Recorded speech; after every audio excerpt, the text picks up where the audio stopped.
नमस्कार दोस्तों, स्वागत है आप सभी का डेली न्यूज़ विद अनुराग पर। तो क्या हालचाल सबकी, आशा करता हूँ आप सब स्वस्थ होंगे, मस्त होंगे। तो दोस्तों आज तारीख है 6 जनवरी 2025, पौष माह की शुक्ल पक्ष की सप्तमी तिथि है। तो दोस्तों आज के दिन गुरु गोबिंद सिंह जयंती मनाई जाती है, जो कि सिख धर्म के 10वें गुरु थे और ये खालसा समुदाय के संस्थापक भी थे। दोस्तों फटाफट जानते हैं देश और दुनिया की तमाम बड़ी खबरों का रुख करते हैं। रुख करने से पहले आप सभी से एक रिक्वेस्ट है कि अभी तक आप लोगों ने चैनल को नहीं सब्सक्राइब किया है, तो चैनल को जरूर सब्सक्राइब करके हमें। दोस्तों जानते हैं देश और दुनिया की तमाम बड़ी खबरें क्या-क्या हैं। सबसे पहली खबर है दोस्तों, नया साल शुरू होने के साथ ही मौसम ने अचानक करवट ले ली है और रात के समय चारों तरफ धुंध नजर आने लगा है। राष्ट्रीय राजधानी दिल्ली समेत पूरे उत्तर भारत में हाड़ कांपाने वाली ठंड पड़ रही है। तो दोस्तों कई राज्यों में मौसम ने अचानक करवट भी ले ली है। दिल्ली के अलावा एनसीआर के अन्य भागों जैसे गाजियाबाद, नोएडा और गुरुग्राम में शनिवार और रविवार की रात को भयावह कोहरा चरम पर था। दिल्ली विधानसभा के चुनाव के लिए सभी दलों ने प्रचार शुरू कर दिया है। तो वहीं दिल्ली के चुनाव में अब बिहार के लालू यादव की भी एंट्री हो गई है। दरअसल कालकाजी विधानसभा सीट से बीजेपी प्रत्याशी रमेश बिधूड़ी का एक वीडियो सोशल मीडिया पर तेजी से वायरल हो रहा है। दोस्तों महाकुंभ में एक देश एक कार्ड के तहत सभी को अनाज मिलेगा। वह किसी भी राज्य का कार्ड हो, मेला क्षेत्र में उसको राशन मिलेगा। आंशिक तौर पर भी राशन ले सकेंगे। आपको बता दें कि महाकुंभ में आने वाले श्रद्धालुओं और कल्पवासियों के लिए पास कार्ड है, तो राशन के लिए उन्हें भटकना नहीं होगा। वह किसी भी राज्य का राशन कार्ड हो सकता है। वन नेशन वन कार्ड योजना के तहत महाकुंभ में राशन आपको मिलेगा। खास बात यह है कि यह किसी भी कार्ड धारक आंशिक तौर पर भी राशन ले सकेंगे। पश्चिम बंगाल में पुलिस के एक पूर्व अधिकारी को गिरफ्तार किया गया है, जो कि मामला फर्जी पासपोर्ट रैकेट से जुड़ा हुआ है। आपको बता दें कि कोलकाता पुलिस के रिटायर्ड उप निरीक्षक को बिना उचित सत्यापन के पासपोर्ट का आवेदन मंजूर करने के आरोप में गिरफ्तार किया गया है। आरोपी पुलिस अधिकारी को शनिवार को अलीपुर कोर्ट में पेश किया गया। अदालत ने उन्हें 18 जनवरी तक पुलिस हिरासत में भेज दिया है। फर्जी पासपोर्ट रैकेट का भंडाफोड़ होने के बाद अब तक 9 लोगों को पकड़ा भी जा चुका है। दिल्ली एनसीआर से ग्रेव 3 का प्रतिबंध हटा दिया गया है। 2 दिन पहले ही दिल्ली एनसीआर में ग्रेव 3 को लागू किया गया था। राजधानी में हवा में सुधार आने के बाद एक्यूआई यानी कि वायु गुणवत्ता सूचकांक में वायु गुणवत्ता प्रबंधन आयोग ने ग्रेडेड रिस्पांस एक्शन प्ला ग्रेव 3 के तत्काल प्रभाव को हटाने का फैसला लिया है। साथ ही एनसीआर से आने वाली अंतर्राज्यीय बसों को दिल्ली में प्रवेश की अनुमति भी दे दी गई है। दिल्ली के बाहर रजिस्टर्ड BS4 या डीजल के कॉमर्शियल वाहनों पर लगी रोक को हटा दिया गया है। दोस्तों आनंद विहार न्यू अशोक नगर तक नमो भारत के 13 किलोमीटर लंबे अतिरिक्त खंड का प्रधानमंत्री नरेंद्र मोदी ने रविवार को उद्घाटन किया। ऐसे में अब मेरठ साउथ से आनंद विहार और न्यू अशोक नगर तक पहुंचा जाने में ट्रेन से नमो भारत से पहुंचा जा सकेगा। मेरठ साउथ से न्यू अशोक नगर तक साधारण कोच का किराया 150 रुपये है, जबकि प्रीमियम कोच का किराया 230 रुपये रखा गया है और वहीं आनंद विहार के लिए साधारण कोच में 130 रुपये खर्च करने होंगे। दोस्तों देश के अलग अलग हिस्सों में मस्जिद और पुराने घरों के अंदर से मिलने का सिलसिला लगातार चल रहा है। इसी बीच बिहार की राजधानी पटना के पुराने इलाके में पटना सिटी में जमीन के अंदर से शिवलिंग के साथ मंदिर जैसी आकृति भी मिली है। आपको बता दें कि वह जमीन किसी मठ के नाम पर यूं ही पड़ी थी। वर्षों से इस पर कूड़ा कचरा भी जमा था, लेकिन अब जब मंदिर मिल गया है तो यह जमीन पूजा पाठ की जगह भी बन गई है। रूस और यूक्रेन के बीच बीते 3 साल से चल रही लड़ाई भीषण रूप लेती दिख रही है।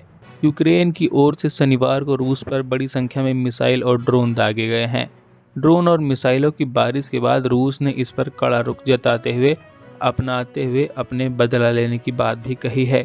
रूस ने दावा किया है कि यूक्रेन की ओर से 8 अमेरिकी ATACMS मिसाइल उसकी जमीन की ओर दागी गई हैं, जिनको हवा में ही मार गिराया गया है। रविवार दोपहर पोरबंदर में भारतीय तटरक्षक बल का एक हेलीकॉप्टर दुर्घटनाग्रस्त हो गया, जिसमें 3 सैनिकों की मौत हो गई है। मृतकों के मूल रूप से सिवली कानपुर देहात के हरिकिशनपुर के निवासी नायब सिंह यादव के छोटे बेटे सुधीर यादव भी शामिल हैं। सुधीर भारतीय तटरक्षक बल में एक एडवांस लाइट हेलीकॉप्टर में पायलट थे। इनकी तैनाती इन दिनों पोरबंदर में हुई थी। आपको बता दें कि इनकी शादी अभी 10 महीने पहले ही हुई थी।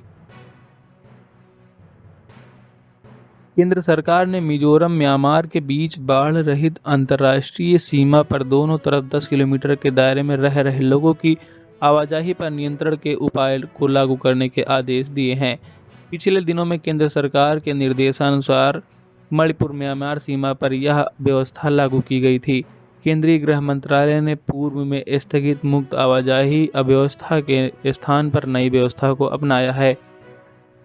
दक्षिण कोरिया के राष्ट्रपति यून सुक योल के सुरक्षा प्रमुख पार्क चोन जुंग ने स्पष्ट रूप से कहा है कि वह महाभियोग में लगाए गए नेता की गिरफ्तारी में कोई भी सहयोग नहीं करेंगे।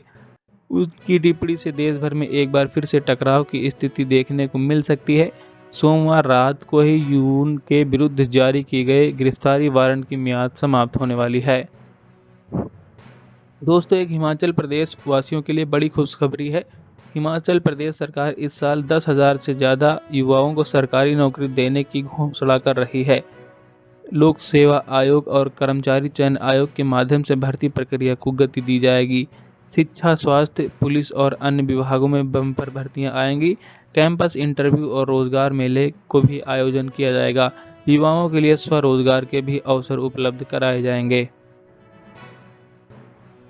भारतीय दिव्यांग क्रिकेट परिषद के नेशनल सिलेक्शन पैनल ने रविवार को 12 जनवरी से 21 जनवरी 2025 तक श्रीलंका में होने वाली आगामी दिव्यांग चैंपियंस ट्रॉफी के लिए भारतीय टीम का ऐलान कर दिया है। आपको बता दें कि 17 सदस्यीय टीम की कमान विक्रांत रविंद्र केनी के हाथों में सौंपी गई है। भारत पहला अपना मैच पाकिस्तान के खिलाफ 12 जनवरी को खेलेगा। यह टूर्नामेंट 2019 में पहली बार आयोजित किया गया था। दिल्ली और एनसीआर में रविवार को बारिश की संभावना है। नोएडा, गाजियाबाद और गुरुग्राम में फरीदाबाद में हल्की से मध्यम बारिश हो सकती है। मौसम विभाग ने घने कोहरे का अलर्ट भी जारी किया है। हिमाचल प्रदेश में शिमला समेत अन्य प्रदेशों में बर्फबारी और कड़ाके की ठंड का अनुमान जारी किया गया है। राजस्थान में पुलिस सब इंस्पेक्टर भर्ती परीक्षा 2021 पेपर लीक मामले में बड़ी कार्रवाई हुई है।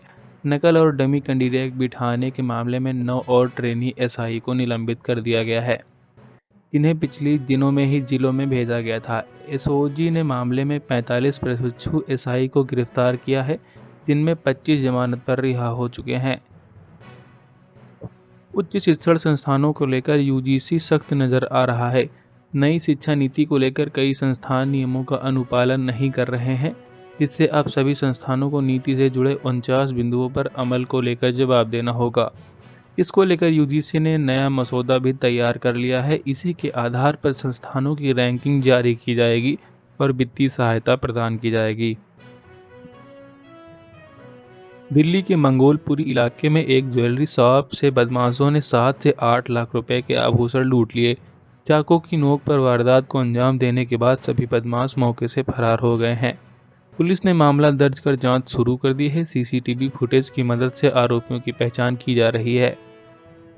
दोस्तों, बांग्लादेश ने अपने एक और ताज़ा फैसले से भारत के साथ दुश्मनी और बढ़ा ली है। मोहम्मद यूनूस के नेतृत्व वाली अंतरिम सरकार ने रविवार को एक पूर्व अधिसूचना को निरस्त करते हुए भारत में 50 न्यायाधीशों और न्यायिक अधिकारियों के लिए प्रस्तावित प्रशिक्षण कार्यक्रम को रद्द कर दिया, जिससे दोनों देशों के बीच तनाव बढ़ता माना तय जा रहा है। बांग्लादेश के विधि मंत्रालय के प्रवक्ता ने विस्तृत विवरण दिए बिना बताया अधिसूचना रद्द कर दी गई है। संभल हिंसा मामले में पुलिस ने एक और आरोपी को गिरफ्तार कर लिया है। आरोपी का नाम सलीम बताया जा रहा है। सलीम पर संभल के सीओ अनुज चौधरी पर फायरिंग करने का आरोप भी दर्ज किया गया है। संभल हिंसा मामले में अब तक कुल 52 आरोपियों की गिरफ्तारी हो चुकी है। आरोपियों के पास से 12 बोर का एक तमंचा, 5 कारतूस भी बरामद किए गए हैं। दोस्तों, भारत के पास अब दुनिया का तीसरा सबसे बड़ा मेट्रो रेल नेटवर्क हो चुका है। भारत में मेट्रो रेल नेटवर्क 1000 किलोमीटर तक बढ़ गया है। इतने बड़े नेटवर्क के साथ भारत अब चीन और अमेरिका के बाद दुनिया का सबसे तीसरा बड़ा मेट्रो नेटवर्क रेल वाला देश बन गया है। चीन में फैले नए वायरस को लेकर भारत सरकार काफी सतर्क हो गई है। केंद्रीय स्वास्थ्य मंत्रालय ने इस मुद्दे पर संयुक्त निगरानी समूह की बैठक भी बुलाई है। केंद्रीय स्वास्थ्य मंत्रालय चीन की स्थिति पर बारीकी से नजर रख रहा है। WHO से स्थिति के बारे में समय पर अपडेट साझा करने के लिए अनुरोध भी किया गया है। भारत श्वसन एवं सांस बीमारियों से निपटने के लिए अच्छी तरह से तैयार है। दोस्तों बने रहिए डेली न्यूज विद अनुराग के साथ, क्योंकि यहाँ पर खबरों का सिलसिला लगातार जारी है। ऐसी ही और ताज़ा तरीन और सटीक खबरों के बारे में जानने के लिए हमारे चैनल को सब्सक्राइब